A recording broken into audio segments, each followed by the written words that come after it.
Un fraile franciscano è cercano andato a al Padre Pío incontrare fue a encontrarse con Concita. Concita, si sono Se incontrati a encontraron en Lourdes, guarda Lourdes, caso, casualmente porque el Padre perché Pío, Padre que ya Pio, estaba, me che era, mi parece, pare già muerto, morto, le hizo saber que había visto en visión el gran aviso.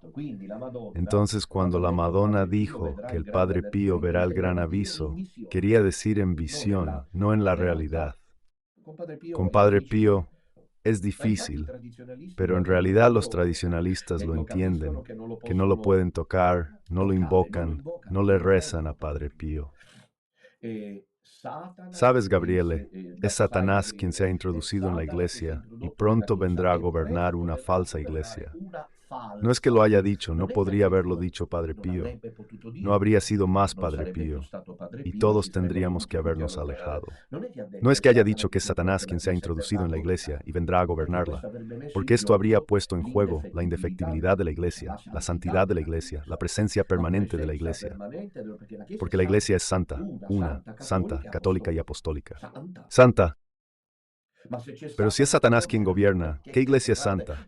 Disculpen, pero digo, si es Satanás quien gobierna, quien escribe un evangelio diferente, la misión a las parejas homosexuales, los divorciados vueltos a casar, todas las religiones son iguales. Miren que son dogmas ya.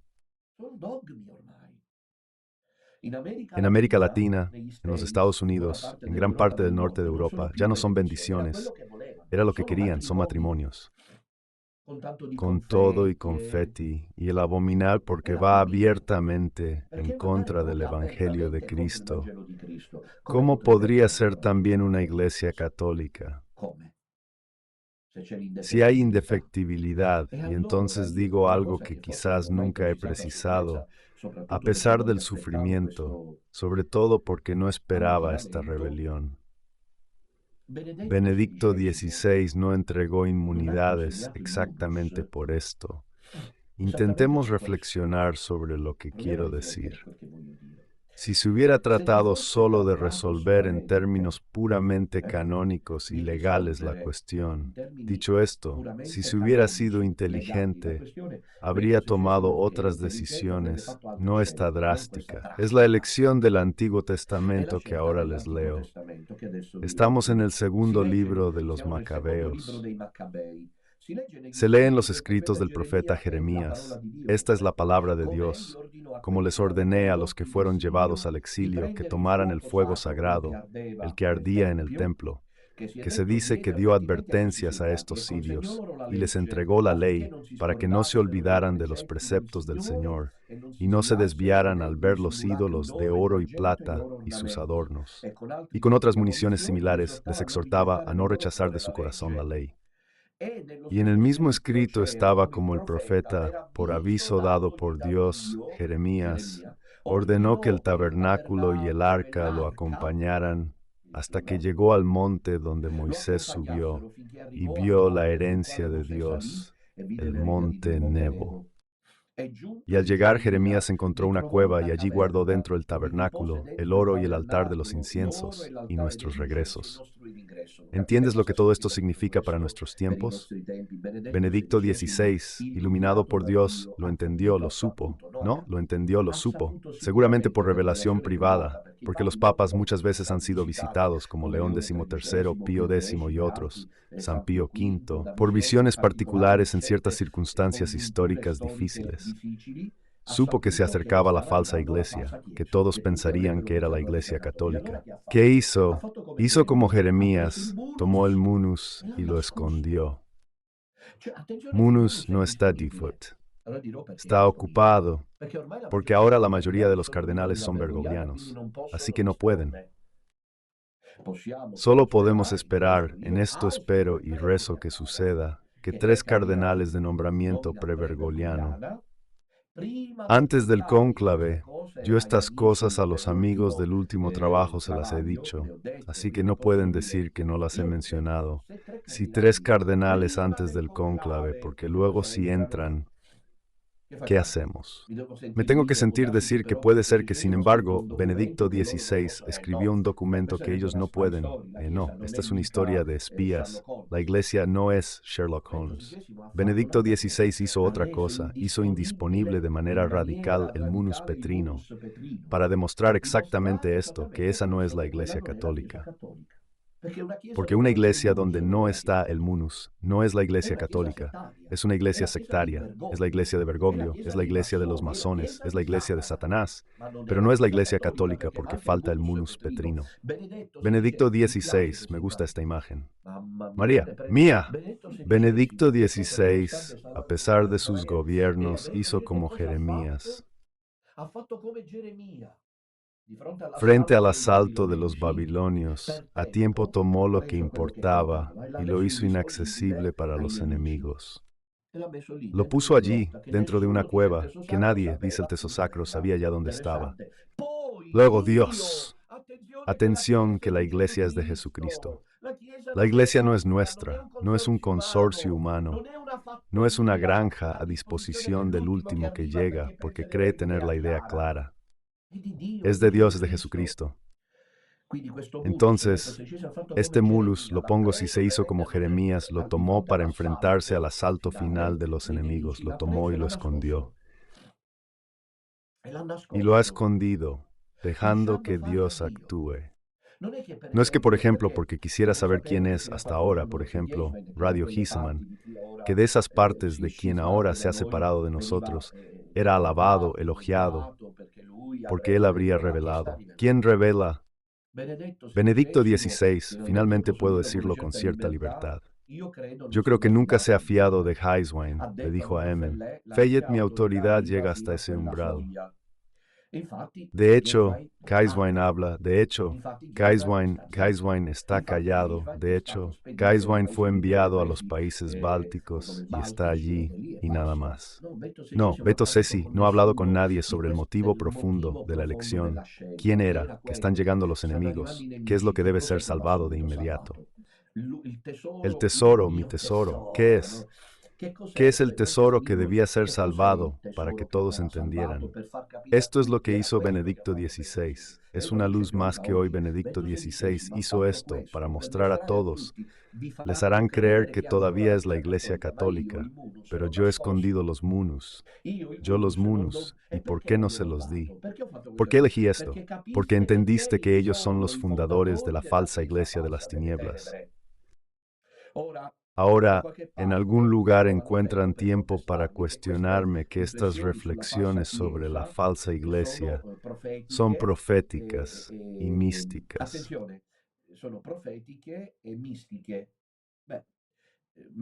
Melchior Cano, como sabrán los padres teólogos que me contradicen últimamente, ha hablado de lugares teológicos. Hay una estructura piramidal. Por lo tanto, es obvio que la palabra de Dios ocupa el primer lugar. Bueno, en la Sagrada Escritura, entre la carta de Pablo a los Tesalonicenses 2 y también algunas afirmaciones de Jesús en los Evangelios sinópticos, especialmente en el Apocalipsis mismo, se habla de esta evidencia. No profundicemos, aunque he hablado de esto años. Pero sobre todo miren que la dimensión profética y la dimensión mística no son en absoluto. Quien dice esto está equivocado, comete un grave error hermenéutico injustificado, porque la dimensión, llamémosla así, dimensión mística profética, no es en absoluto inferior a la que ha comprendido. Porque la Iglesia no es un consorcio humano. De hecho, hemos visto cómo a lo largo de los siglos se han desarrollado carismas excepcionales, situaciones inesperadas que el Espíritu Santo ha suscitado y a veces en contra, diría yo, del mismo código de derecho canónico, y la Iglesia tuvo que intervenir para corregir. Cuando Inocencio III vio aparecer a ese hediondo, ese pequeño fraile de Asís, no diré que olía mal, pero desde luego, Santa Paz, ibas a ver al Papa, al menos lávate los pies. Y me imagino que los tenía todos porque dormía en una especie de pocilga, luego se sentó allí, así, al menos lo he leído. Entonces él va a ver al Papa porque le debe explicar que quiere vivir el Evangelio. El Papa lo trata muy mal, Inocencio III, pero muy mal, porque evidentemente no cumplía con los requisitos jurídicos y canónicos. Pero la Iglesia es de Jesucristo y es el Evangelio el que manda. No en el código, porque no es un parlamento, no es un Estado. La Iglesia no es la Ciudad del Vaticano. La noche siguiente, o después de no sé cuánto, Inocencio III sueña con aquel fraile que sostiene sobre sus hombros la Iglesia Católica, San Juan de Letrán. Es muy bonito esto en la película de Zeffirelli, miren, es maravilloso. ¿Dónde está? Recuerdan que el Papa que levanta la mano es interpretado por Anthony Quinn, ¿verdad? ¿Dónde está? ¿Dónde está ese fraile? Eso es un gigante. Quello è un gigante. Il Papa. Perché? ¿Por qué? Come c'era ¿Cómo arrivato llegó al lui, derecho Canonico? canónico? Buonanotte ai Sonatones buenas. Come Innocenzo ¿Cómo llegó a decir III al Papa Inocencio dire che XIII que Francesco Francisco de d'Assisi Asís era un gigante? Con Con la la luce luz del dello Espíritu Spirito Santo. Santo. Allora questa frase Entonces, del esta Padre Pío, frase del Padre Pío, faccia creo, lo capire explica tutto. Sai, todo. Gabriele, Sabes, che Gabriele, es Satana Satanás quien se ha introducido en la iglesia y pronto vendrá a gobernar una falsa iglesia. Si ese es falso, benissimo. ¿Qué quiere decir? Iglesia, ¿dónde está? ¿Cuántas veces decimos? Ha desaparecido la Iglesia Católica. Ahora la hermana Alesia dice que no ha desaparecido la Iglesia Católica. ¿Y dónde está la Iglesia Católica? Ella hace así porque no puede hablar. ¿Qué significa esto? La buena siciliana que nosotros comunicamos como los árabes, con los gestos. Ella hace así. ¿Qué es? Pero está bien, me gusta porque forma un círculo y el círculo indica comunión, fraternidad en el pequeño resto. Ahora me gustaría decir algo para evitar malentendidos. Estoy en una inmensa tranquilidad. ¿Por qué? La obra no es nuestra. Si Dios ha establecido que la Iglesia Católica sobrevive en un pequeño remanente, mientras en Roma se ha instalado, por el tiempo que Dios quiera, la falsa iglesia de las tinieblas de Satanás, no es que las deserciones, los abandonos, las posiciones opuestas nos asusten. Sabemos que estamos diciendo la verdad. Las últimas conclusiones son muy peligrosas, porque decir que Bergoglio no es el Papa, sino que esa es aún la Iglesia Católica, significa jugar una carta diabólica no menos grave que quien dice que ese es el Papa y esta es la Iglesia Católica. ¿Qué cambia? ¿Qué está cambiando? Si este lugar donde está no es la Iglesia Católica, es la Iglesia de Pachamama. Y la iglesia de la bendición de parejas homosexuales y la iglesia de las antivacunas. Y luego, disculpen, yo diría a estos nuestros amigos de última hora, disculpen, me gustaría plantear una cuestión a la cual evidentemente no ha habido voluntad de réplica. Y solo esto, como dije anoche, si no fuera don Dominutela lo habría seguido, solo porque pidió un debate como sucede cada vez. Y nada, pero disculpa, escribe, haz los documentos, quieres salvar al león, no lo entregas. Luego Don Minutella te pide un debate precisamente porque sobre las cosas que has dicho quiere demostrar que te equivocas ante todos y te niegas. ¿Por qué te niegas? ¿Por qué te niegas? Los hallan. Siempre hallan mil excusas para evitar el choque. Pero yo habría preguntado, ¿te das cuenta de que si yo soy el anticristo, se necesita la antigua iglesia? Se necesita lo que Fulton Sheen llamaba el cuerpo místico del anticristo. No es que venga el anticristo, porque si toma la iglesia de Roma, que sigue siendo de Cristo, es blasfemia. Y el padre Farés, en mi opinión, ha blasfemado involuntariamente. Cuando dice que la que Bergoglio dirige sigue siendo la iglesia católica, maldice sin darse cuenta. Porque si fuera cierto, se perderían la indefectibilidad y la santidad de la iglesia.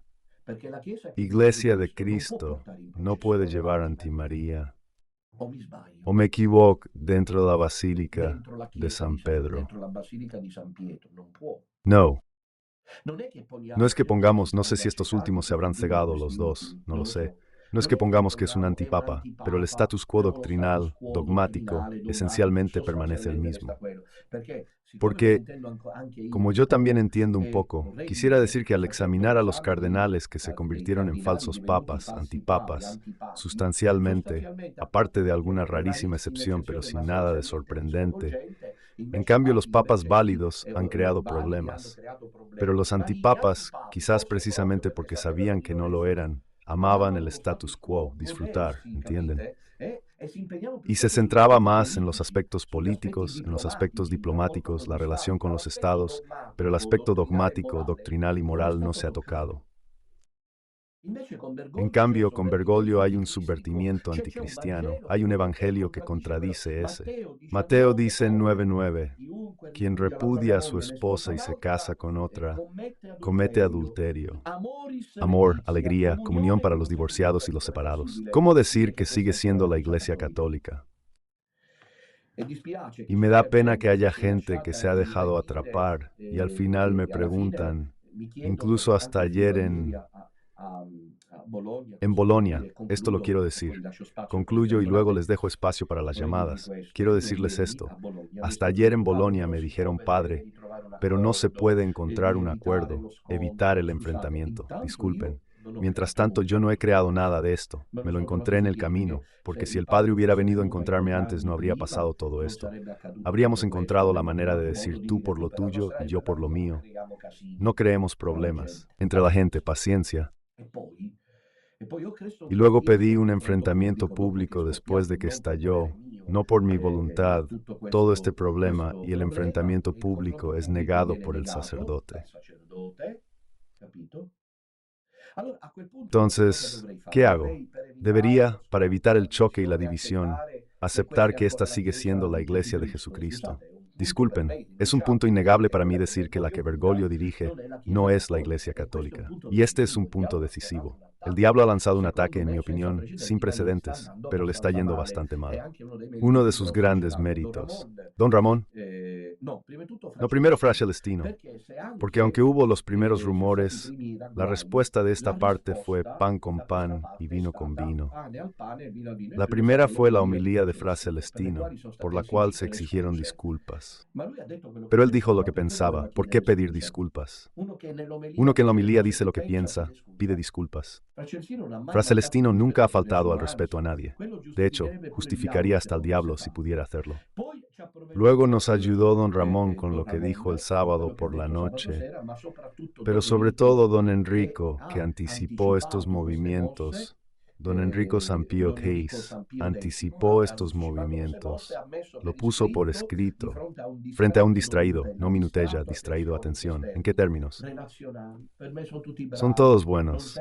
Para esa se sabe, para mí son todos buenos. No lo digo, de hecho grito, y en cambio luego soy peor que Fray Celestino. Tomo, ti esperemos y veamos. Y luego, justo cuando te tomas tu tiempo, te atacan de una manera que no te imaginas. Resistamos, mis queridos hijos, porque esa no es la iglesia de Jesucristo ocupada por un falso papa. Esa es la iglesia de Satán, como dijo el Padre Pío a don Amort. ¿Es Gabriele? Es Satanás quien se ha introducido en la iglesia y pronto vendrá a gobernar una falsa iglesia.